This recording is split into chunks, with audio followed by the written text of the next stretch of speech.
Pablo, muchas gracias por venir. José, ¿Cómo andas, Pastor, ¿cómo andan?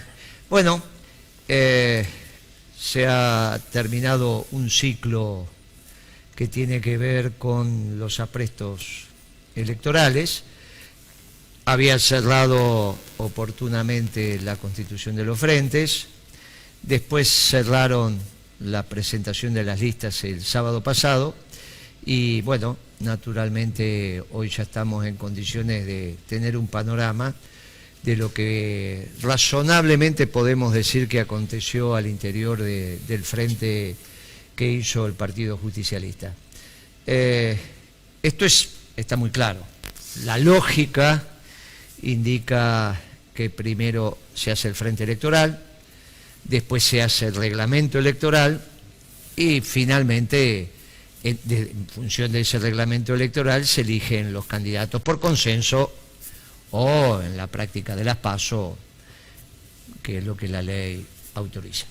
En el caso del Partido Justicialista se hizo al revés. Primero se eligieron los candidatos, después se constituyó el frente y finalmente el reglamento electoral. Lo que aconteció con el reglamento electoral es que terminó estando en sintonía con el candidato elegido por algunos.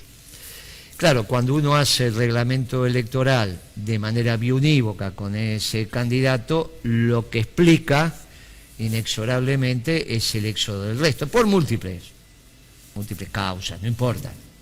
Que si los Balsa vale, que si fueron de más, que si fueron de menos, que si estás afuera, que si estás adentro, que si cumpliste con la ley, que si no lo cumpliste, porque lo que termina aconteciendo, aunque la razón te asista, es que lo tenés que resolver en ámbitos judiciales, y eso es absolutamente ridículo en el plano de la política. No se va a judicializar la política de ninguna manera.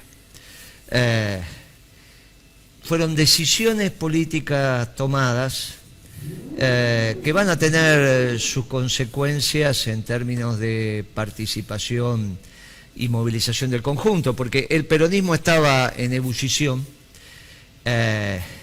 y la manera de ordenar esa ebullición era naturalmente dejar que los procesos se dieran.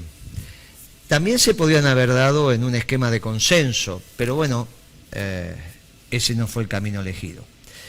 La pregunta es si hoy el Partido Justicialista y el Movimiento Nacional Justicialista está mejor o no que hace algunos meses atrás. Si el peronismo, si el Movimiento Nacional está mejor o no está mejor en términos metodológicos que implican también algún espacio de proyecto en términos ideológicos. No hay ninguna duda, cuando uno elige metodología también tiene tras de sí una visión de cómo esto se tiene que ordenar, o con participación o sin participación. Estaba como elemento ordenador el hecho de la unidad. Claro, ahora volvemos a tener peronismo entre fórmulas. Compañeros están dando vueltas por distintos lugares, uno puede calificar a uno, a otro, cosa que yo no hago, pero la realidad es que tenemos compañeros atravesando distintas ofertas políticas y esto va a generar una situación no solo para las elecciones en términos cuantitativos, sino fundamentalmente la aptitud de gobernar. Y en esto es donde quiero hacer hincapié, porque la metodología define ideología en términos del proyecto futuro, de cómo estamos viendo, de hacia dónde tenemos que ir. Claro, la confrontación con los espacios de poder para transformar la Argentina necesitaba de una masa crítica en términos de votos muy importantes, porque era la acumulación política que teníamos que tener. Por eso hablábamos del 60% que teníamos que tener de votos como para... Claro, no hay ninguna encuesta que hoy te esté dando que alguien pueda ganar por esa cantidad de votos en primera vuelta. En segunda vuelta, obviamente, cuando quedan dos, eso puede pasar, pero estábamos hablando en primera vuelta para terminar este proceso el 27 de octubre, y hoy no hay ninguna encuesta.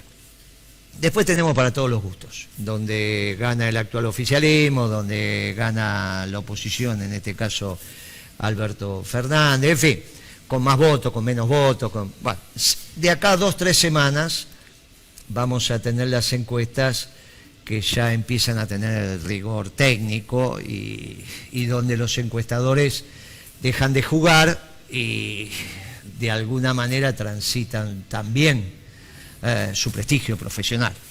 Entonces, 2-3 semanas. Ya para la tercera semana de julio las encuestas van a estar cantando lo que va a acontecer el 11 de agosto, seguramente de manera muy certera. Insisto, si no pierden su trabajo y aparte va a estar todo el mundo muy atento a lo que acontezca. Pero la política no es esperar a ver qué pasa, sino la política es tratar de direccionar lo que va a pasar. Lo dijimos muchas veces, para contar lo que pasó están los historiadores, para contar lo que está pasando están los periodistas, que no somos nosotros. Es este canal, hay muchos programas periodísticos, son los periodistas los que cuentan lo que está aconteciendo, y a nosotros de alguna manera nos compete decir lo que va a acontecer en el marco de la política, que precisamente es administrar la hacienda común en función del bien común. Este es el deber ser de nosotros, los profesionales en economía y que de alguna manera hacemos política también.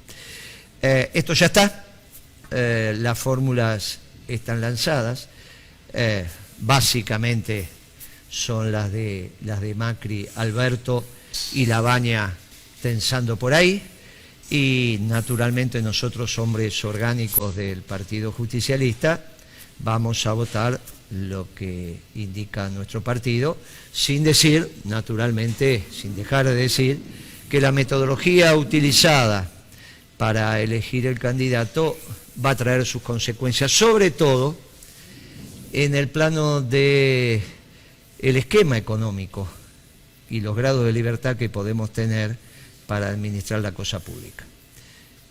Claro, empiezan a aparecer, dado esto, unas definiciones que quizás eran a priori, y por eso definimos la metodología de elección del candidato que definimos, o, dado lo que pasó en la elección del candidato, son a posteriori. Me da la sensación que hay una mezcla de ambas, pero sobre todo que había un diagnóstico de algunos que acompañan la fórmula de Alberto, que están planteando lo que se puede hacer y lo que no se puede hacer con un grado de libertad muy estrecho. Claro, eso para el peronismo es extraño, y sobre todo cuando el diagnóstico de lo que está pasando a nivel internacional favorecía decididamente una presencia de un movimiento nacional revolucionario como el peronista en la Argentina. Pero para eso estaban las PASO, para debatir esto, para debatir los mejores planes, programas y proyectos que se pudieran hacer, y bueno, que los compañeros, los ciudadanos, el pueblo argentino decidiera. No fue así, no fue así en San Vicente, no fue así en Necochea, no fue así en lo presidencial, no fue así en la capital. Nosotros tenemos la satisfacción del deber cumplido. Transitamos, y lo transitamos con hidalguía y correctamente. Y desde ya le decimos a todos los compañeros que vamos a acompañar la fórmula del Partido Justicialista, de eso no hay ninguna duda. Dicho esto, me parece que sí tenemos una reflexión sobre algunos comentarios que estamos empezando a escuchar del entorno del candidato en términos de proyecto económico, sobre todo de algunos que están hablando más que el resto, marcando tendencia, porque si bien no es el candidato el que habla, todos sabemos cómo esto se juega. Por lo tanto, me parece que al margen de que sea un hombre relevante o no en el próximo equipo de gobierno, eso lo decidirá el presidente, si es que triunfan las elecciones, me parece importante tomarlo como elemento para el debate. ¿Qué tenemos para decir sobre lo que parecería ser que empieza a construirse como pensamiento económico desde los grados de libertad o el posibilismo, que parece que es muy poquito, porque ya parecería ser que no hay muchas otras alternativas que acompañar lo que está sugiriendo el fondo en el stand-by? Los grados de libertad te lo da lo exterior y lo interior a vos. En este caso hay poquita alternativa por lo interior, a los que manifiestan que hay pocos grados de libertad. Pero antes me gustaría decirte algo sobre la parte política. Porque muchos compañeros y que no son compañeros a mí me preguntan, ¿se bajaron? ¿Se bajaron? Tiene un poco cansado el tema, ¿se bajaron? Yo no sé cómo decirlo, pero bueno, vamos a aprovechar esto. Nosotros no nos bajamos, no renunciamos. Yo te digo, no está en mi ADN, creo que en el tuyo tampoco, renunciar. Aun cuando fuéramos pocos, y las batallas hay que darlas, sobre todo las batallas doctrinarias. Va a ser una batalla que no tiene importancia, no la da indiferente. Pero las doctrinarias hay que darlas, nosotros no nos bajamos. Y yo quiero decir lo siguiente, yo pienso que nos bajaron, que es una cosa totalmente distinta. Y vuelvo a repetirte algo que alguna vez lo charlamos. Creo que el miedo al debate estaba, al debate interno, porque en el debate interno vos no podés acusar al otro de enemigo. Entonces cuando vos te plantean algo, vos no podés descalificar al otro, porque está en tu mismo espacio. Entonces en el debate interno tenemos que hablar de cosas concretas y ahí aparece el miedo. Pero ¿sabés qué otra cosa es también? El miedo a dejar explícita la propia posición. Yo creo que la fórmula gobernante no quiso dar el debate porque no quiso poner en blanco sobre negro lo que tienen en la cabeza para hacer en diciembre. Esa es mi posición. ¿La gobernante o la que puede gobernar? Estás hablando vos. No, la que puede gobernar. Okay. La que puede gobernar. La que iba a debatir con nosotros. Fernández.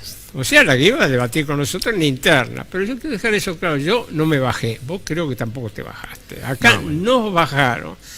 Y yo comprendo y respeto el respeto que vos tenés hacia las autoridades del PJ y todo lo demás. Pero nos bajaron mal de la lista. Eso es lo que siento yo y lo puedo decir. Y lo quiero decir. Y nos bajaron porque no querían el debate. ¿Y por qué no querían el debate? Por esta causa de que en debates entre la interna no te pueden acusar a vos o descalificar. Tienen que hablar con los argumentos. Y peor aún, yo creo que no quisieron el debate porque no se animan a decir lo que piensan hacer una vez gobierno. El que se anima a decirlo es Álvarez Agís. Y ahí voy a lo que vos me preguntaste. Es increíble. Álvarez Agís aparentemente es un hombre de consulta, no aparentemente, él lo ha dicho, de Alberto Fernández. Realmente está diciendo cosas extraordinarias. Ha dicho, por ejemplo, vamos a congelar la distribución del ingreso. Yo te digo, cuando los economistas hablan de congelar la distribución del ingreso, es un eufemismo para decir que quieren congelar salarios. Entonces no jodamos con eso. No somos chicos. Se ve que algo le dijeron a Álvarez Agís, mirá, no conviene por las elecciones, y Álvarez Agís hace un artículo y se pone a jugar con los fosforitos, como si se tomara de chico a los que lo leen. Dice, si vos tenés 2 fosforitos, le agregás 1, entonces quería demostrar lo que no se puede demostrar, que es la congelación. Pero además, todavía metió más la pata, estimado Guillermo. ¿Por qué? Porque dijo, la verdad que la inflación en la Argentina es una disputa entre el salario y la ganancia. Inmediatamente decir eso, dice, si no, vean ustedes la tasa de inflación del 57%. está asignando la inflación actual a una disputa entre el salario y la ganancia. Es una cosa increíble.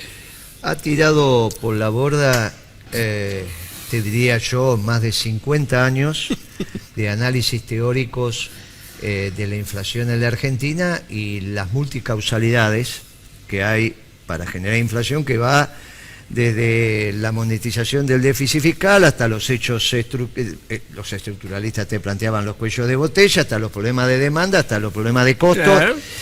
Y lo resumió al estilo Alzogaray. Claro, eso te iba a decir, bien monetarista. Al estilo, no, eso está claro. La metodología. Acá hay dos. Al estilo Alzogaray. Extremadamente liberal, neoliberal. Que la puja distributiva, por eso lo primero que hacían las dictaduras era intervenir la CGT y frenar la puja distributiva a favor del capital. Pero es un absurdo para la fuerza peronista. Como elemento lo podríamos tener, y en algún momento el peronismo lo reflexiona, cuando llegás a la frontera de producción. Vos decís, bueno, llegaste a la frontera de producción y entonces ahí ya, muchachos, paremos un poco porque hasta que no volvamos, no pongamos los fierros a trabajar o pongamos nuevos fierros, pero en la frontera de producción, ¿no? Con 40-50% de capacidad ociosa en la economía. Pero aparte, en ese artículo, hay un problema central, que congelar la distribución del ingreso, como está, implica que no modificar los precios relativos. Claro. No importa la plata, eso no tiene ninguna importancia. Los precios relativos, cuántos kilos de pan comprás con tu hora de trabajo y cuántos kilos de carne. O sea, cuando vos decís, la puja distributiva la congelo, es que los precios relativos vos los estás congelando. Y a su vez, y para no avanzar más, en el ejemplo que dio en el artículo en el diario especializado, no resuelve lo que los marxistas llamarían el incremento de la plusvalía relativa. Al contrario, la convalida.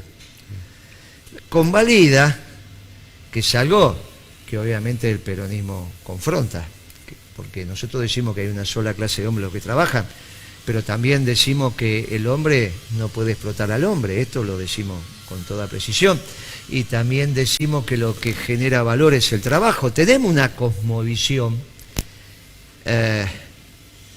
no es que estamos arrancando todos los días, tenemos una cosmovisión, hay un esquema de pensamiento,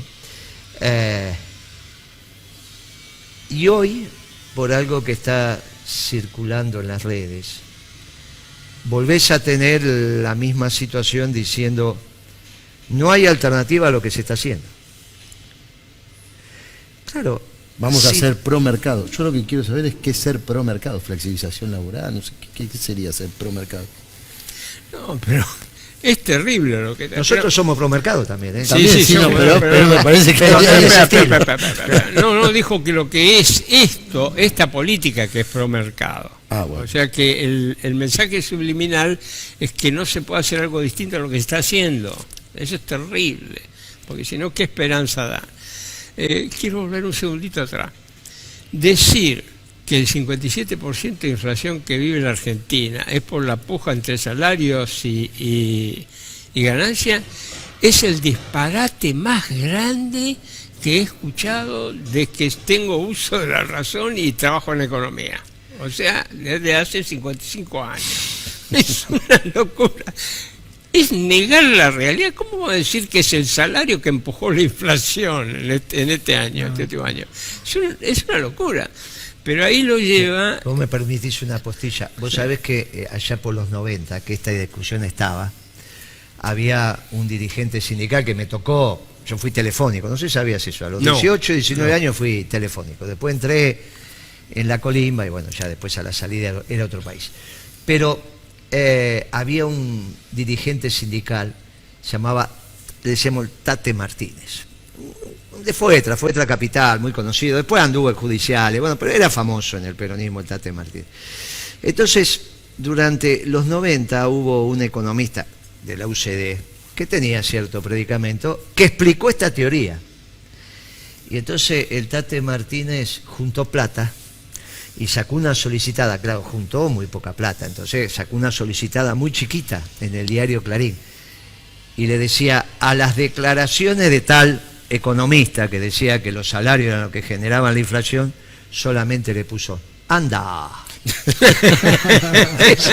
esa era la solicitada. Ver, yo te digo lo siguiente, vos podés pensar teóricamente que en alguna situación, si es la puja por los aumentos salariales muy grande, de repente es un elemento del costo, bueno, en fin, yo qué sé, teóricamente en un caso extremo, pero decir, analizando la realidad argentina, que los salarios fueron motivo de esta inflación, es disparatado. Es ni siquiera haber leído los diarios, no sabe dónde está parado este muchacho. La ideología es todo lo puede, Pablo. La otra cosa gravísima es esto que dice él, que no hay posibilidades, y de alguna manera debe estar reflejando la conversación que tiene con el candidato, con Alberto Fernández, de que no hay otra alternativa que esta política pro mercado, o sea, lo que está haciendo Macri. No hay otra alternativa a lo que está haciendo Macri. Que por eso te digo, vuelvo un segundito atrás, cuando te dije, mira, las limitaciones te vienen de afuera o te vienen de adentro. Si tu cabeza es chiquitita y tu ideología te mete en una celda muy chiquita y oscura, ahí estás absolutamente limitado, pero no le eches la culpa afuera. Es tu ideología, tu manera de pensar. Argentina hoy tiene la capacidad de hacer muchísimas cosas para salir de este escándalo de economía y de crisis económica financiera que nos deja este gobierno. Puede hacer muchas cosas. Las hemos discutido con Guillermo, las ha enunciado Guillermo, las he enunciado yo. Tenés que tener la voluntad y tenés que tener la cabeza abierta, tenés que tener una cabeza peronista. Si no tenés una cabeza peronista, estás sonado, no podés salir de esta crisis. ¿Qué les pasó a ustedes en la lista en San Vicente, amigo? Y bueno, también se complicó todo, muchos llamados, la gente llamando, preguntando cuando se cayó la posibilidad, como decía Pablo, no es que nos bajamos, sino que las circunstancias nos dejan sin la oportunidad de participar. Bueno, llamaron cantidad de amigos, compañeros, preguntando si era cierto, si era verdad, y bueno, dar las explicaciones y comentar lo que decía Pablo. Fue fuerte porque, bueno, estábamos bien, muy bien encaminados, habíamos hecho un trabajo muy lindo y bueno, y mucha gente se sintió como que es una lástima, claro, una lástima no participar, inclusive compañeros, ¿no?, de diferentes listas que nos están llamando hasta el día de hoy. Muchachos, vengan para acá, qué lástima. O sea, no es que dicen, qué bueno, che, que quedaron afuera. Están diciendo qué lástima, porque verdaderamente habíamos hecho un trabajo lindo. Sí, yo creo, perdón, sí, por favor. Dentro de nuestro espacio, Guillermo, también de la agrupación de la Brigadier, también tenemos ese sesgo amargo ahora de haber trabajado un año, haber convencido a mucha gente que se había pasado para el otro lado, traerla para este lado, decirle, se va a armar un frente, vamos a participar, lo que decías vos en todos los programas, van a estar los sectores religiosos, van a estar los nacionalistas, van a estar los sectores progresistas, vamos a estar todos y entre todos vamos a atender al bien común, pero resulta que sobre el final no tenemos ni bien común, ni sectores religiosos, ni sectores nacionalistas, y parece que hay un solo sector, que es el progresista, y que puso una barrera y dice, este sí, este no, lo cual es muy contraproducente, porque nos deja a nosotros, José, primero una evaluación de lo realizado. Lo que hicimos con Chaliú en estos 3 años fue diagnosticar correctamente lo que iba a acontecer y prepararnos para el esquema de salida y construir el 60% de aprobación popular, que era con estos sectores: los religiosos, los nacionalistas, el cuerpo del peronismo en su estructura y obviamente los sectores progresistas. Y ahí se armaba un frente electoral Y después las fórmulas salían o por consenso o salía por las PASO. Claro, hay responsabilidades políticas, las vamos a hablar después del resultado electoral, las vamos a hablar. Solamente ahora lo que estamos haciendo es anunciando lo que no pudimos hacer públicamente sí, pero en términos de las PASO, para que opinara nuestro pueblo, anuncié decir, mire, esta es nuestra visión. Si van por este camino, se lo advertimos, en abril, mayo del año que viene, hay 15 puntos de desocupación y a fin de año, fin del 20, hay 20 puntos de desocupación. O sea, hoy estás en 12. El INDEC acaba de decir en marzo, que no coinciden los datos con los del Ministerio de Trabajo, pero bueno, que estás en 10, en marzo. Hoy ya estás en 12. Fin de año, vas a estar pegándole 14. Te viene el salto de 17, 14, 15 fin de año, te viene el salto a 17 cuando se incorpora el crecimiento de la población económicamente activa, claro, por lo que quieren empezar a trabajar. Bien. Y a fin de año, siempre siendo conservador, o sea, siempre siendo, no teniendo un diagnóstico pesimista, simplemente continuando. Manteniendo la situación como estaba. Continuando lo que estás ahora. Continuando lo que estás ahora. Extrapolando las tendencias. Ahora, el problema que tenés es, con la llegada del Fondo Monetario, y esto lo venimos diciendo, estamos en la transición de un experimento oligárquico fallado a un modelo neoliberal consistente. Claro, es consistente con 35% de pobre y 20% de desocupado, pero muy bien, si la sociedad ahora tienen que ser claros que quieren administrar la sociedad con 20% de pobres, esperando el derrame, y que ese famoso derrame, sí, que nunca llegue. Y que aparezca la palabra mágica, ¿no? Que nadie quiere decir, que es ajuste. Bien. No hay alternativa. Y no hay alternativa. Tienen, porque el fondo te da el changuín para que ajustes hasta fin de año. Si no, tenés que incrementar enormemente los ingresos. Claro, para vos incrementar los ingresos públicos, es lo que decíamos con Pablo, vos tenés que reactivar. Si no vas a reactivar, no hay ninguna posibilidad de que tengas el superávit fiscal por el lado de los ingresos, sino que lo tenés que tener por el lado de los egresos. O sea, lo que tenés que hacer es bajar el gasto público, porque no tenés posibilidad. Vos pensás que la recaudación del 20 no vas a tener ganancias, que sí las tuviste en el 19, porque todavía venías... La del 18. O sea, que lo que trabajaste en el 19 tenés que pagarlo en el 20. Sí, y no vas a tener ganancia. Que este año es espantoso para las empresas. Claro, pero sí cobraste las ganancias del año pasado, que las tuviste por el primer cuatrimestre. ¿Se entiende lo que digo? Sí, clarísimo. Muy bien. Entonces, la recaudación real proyectada va a la baja, como lo venimos diciendo con Pablo. Bien, venís a la baja en ganancia, tenés el problema de bienes personales, porque ¿dónde vas a sacar la liquidez? Bueno, tenés una serie de... más un nivel de actividad que te está dando el IVA que te da. Ya no vas a tener el salto en IVA que te daba los aumentos y los aumentos de los combustibles. Claro. Los aumentos de combustible, como en general la evasión impositiva en combustibles es menor que al promedio, porque bueno, incluso tenés a YPF, que no se supone que va a estar YPF vendiendo al negro. Entonces, vos lo que haces, el incremento de las tarifas de energía, con el IVA que eso corresponde, es el salto que tenés en IVA, que cuando vos descomprimís, Claro. no es por bienes y servicios neteado de energía, es por energía. El IVA implica, el IVA que IVA, porque a vos te cobran el IVA en tu casa, si te aumentaron la luz, Claro. ¿está bien? Ahora, vos no lo sé, porque no lo tenés discriminado, pero está metido. La distribuidora lo tiene. Bueno, ese salto es el que permitió que el IVA no se alejara tanto, lo que vos recaudabas de IVA en términos nominales, y que decía, bueno, el IVA creció un 48%, mientras que la inflación es 50, 52, 57, depende del mes. Está bien, anualizada.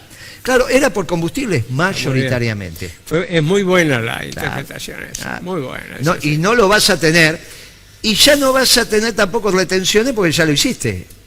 Y nadie está diciendo de eso. Con lo cual, tenés un nivel de recaudación complicado, como estás en este año, y encima te van a exigir un ajuste para un superávit fiscal que lo tenés que tener para honrar los compromisos de la deuda.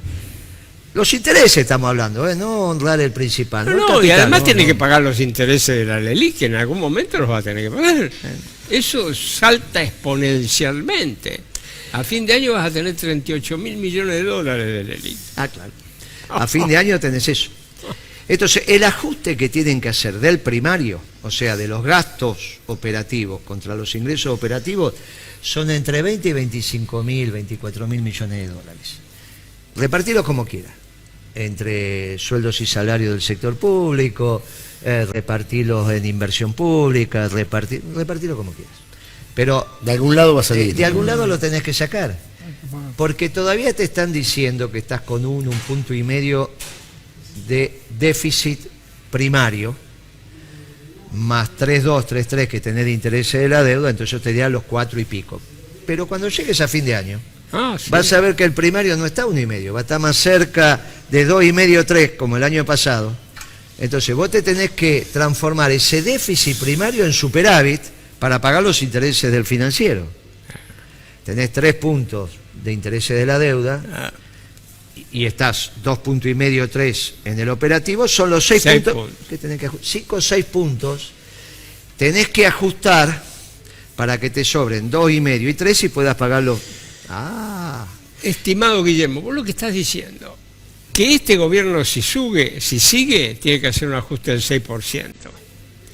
Pero si desde la oposición no se cambia de raíz, también van a tener que hacer un ajuste del 6%. Ese es el grave problema que tiene hoy el país. Si quieren transitar por el mismo camino, Si va a ser el por mismo el mismo final. camino tenemos el mismo problema. Y esto es un tema que el peronismo tiene que estar muy atento. Y la responsabilidad política son de los que tomaron las decisiones de construir esta metodología de elección impidiendo el debate.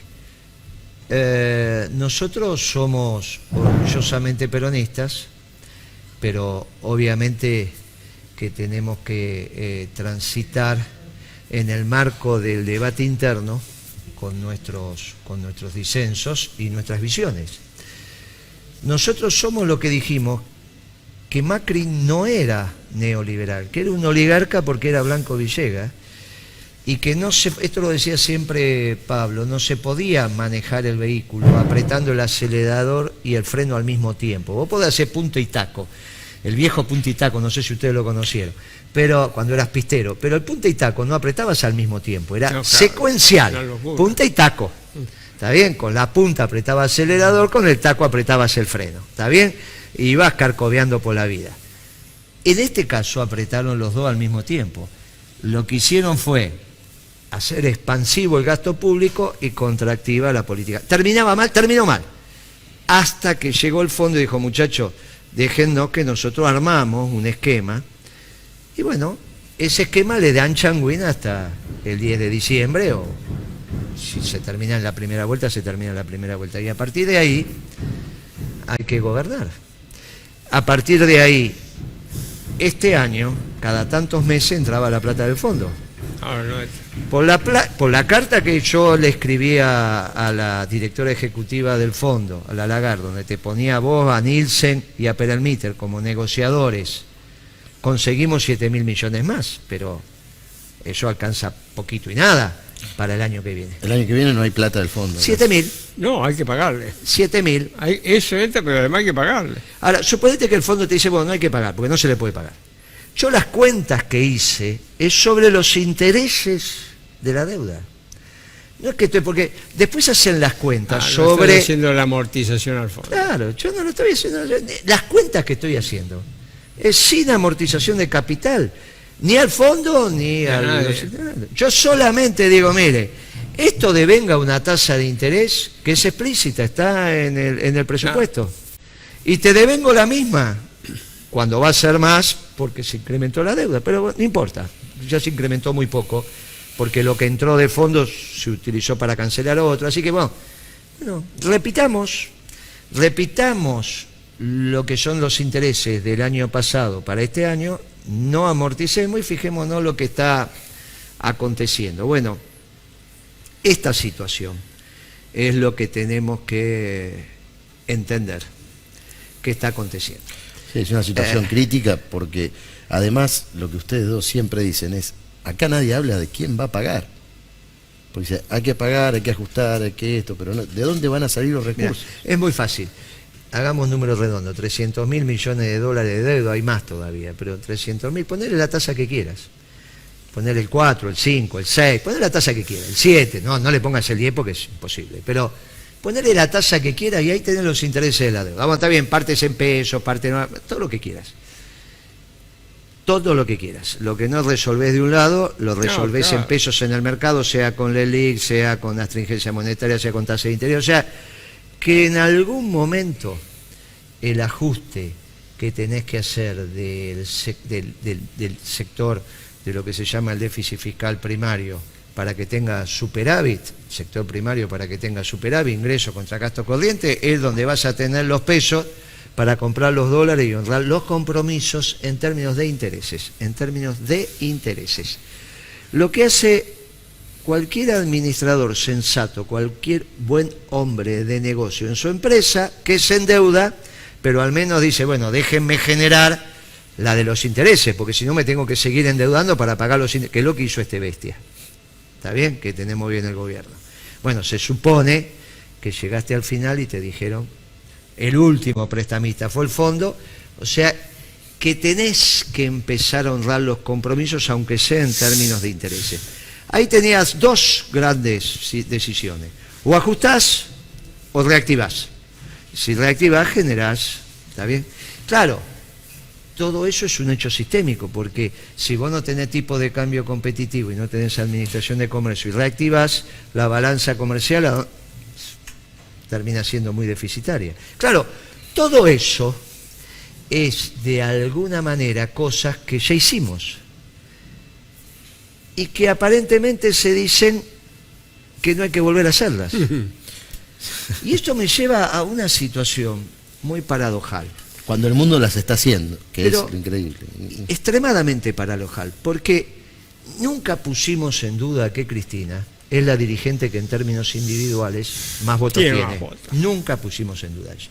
Ahora, ¿por qué tiene esos votos? Por la política de defensa, por el evento del Bicentenario, por algunos hechos culturales, por algunos posicionamientos en política internacional, o fundamentalmente por el modelo de desarrollo de la década ganada.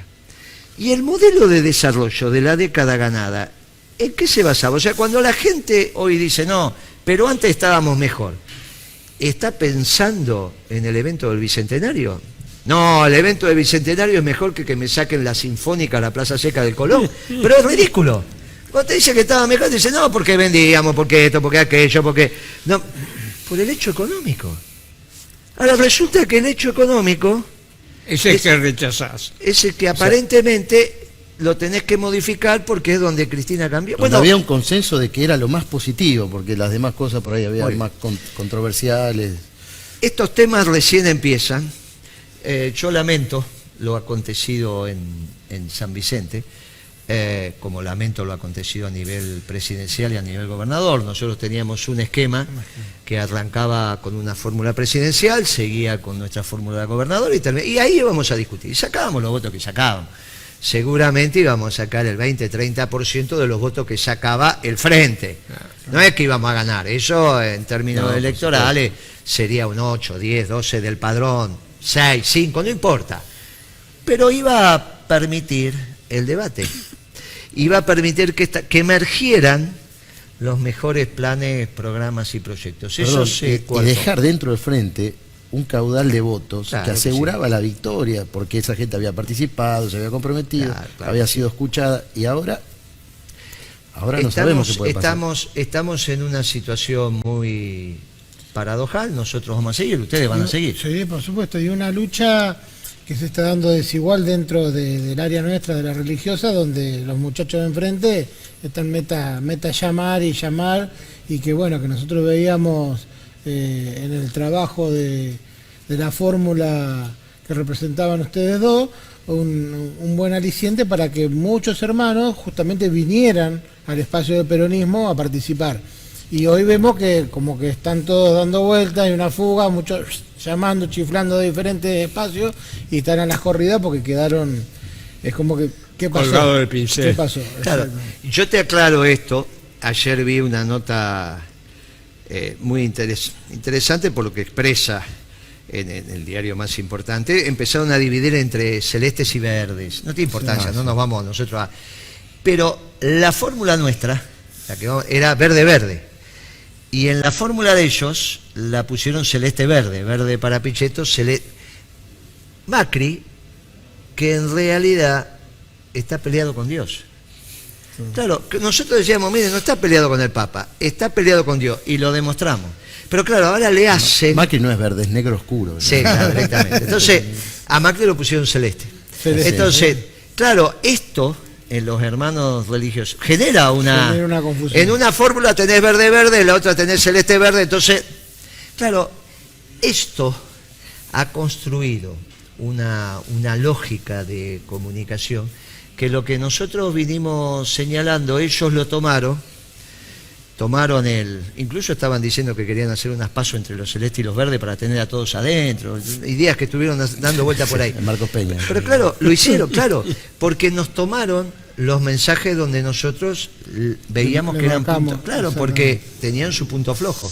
Pero claro, nosotros, como bien dijiste vos, sesgamos el hecho y nos dejó en un ala, innecesariamente. Casualmente en esa ala donde hace mucho tiempo venimos diciendo que la socialdemocracia y el neoliberalismo finalmente son las dos caras de la misma moneda. Y lo decíamos entre Macron y Obama. Lo decíamos entre el Partido Socialista Obrero Español o el PP, que no había... O Merkel. no había. Bueno, ahora también empieza a quedar claro en la Argentina. Parecería ser que teníamos razón, que los socialdemócratas cuando hablan de economía hablan como neoliberales. Claro, yo no tengo ningún problema que lo hagan. El problema es que me lo hagan desde el movimiento. Claro, y ahí entonces tenemos que debatir humildemente, fraternalmente, y les decimos hoy, mire, cuidado, porque el año que viene, para esta misma época, si no modificamos, estamos en el 15%, 16%. Y a fin del 20, siendo conservadores, estamos en el 20% de desocupación. Sí. Sin ninguna probabilidad, salvo el efecto derrame, que eso se revierta. Pero el efecto derrame no tiene nada que ver con nosotros. Hace 50 años que venimos explicando que eso...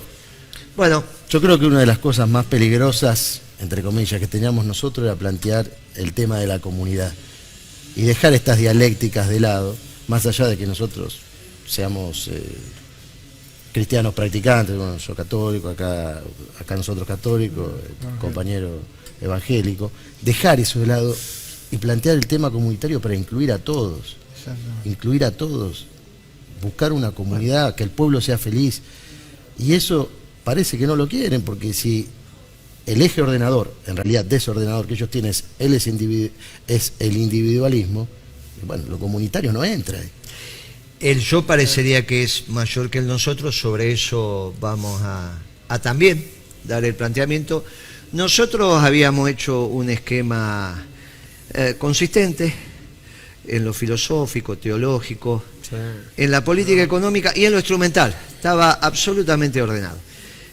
Coincido con Pablo, el debate iba a ser muy profundo y entonces era... Y el trabajo de la usina también, Guillermo, en una amplitud de temas muy grande donde se generaron programas y proyectos que los dejamos para que los tome el próximo Muy bien, gobierno. lo vamos a seguir. Nosotros tenemos nuestra reunión del El CEJU jueves. mañana y tenemos El nuestra viernes. reunión de la Brigadier General donde vamos a avanzar.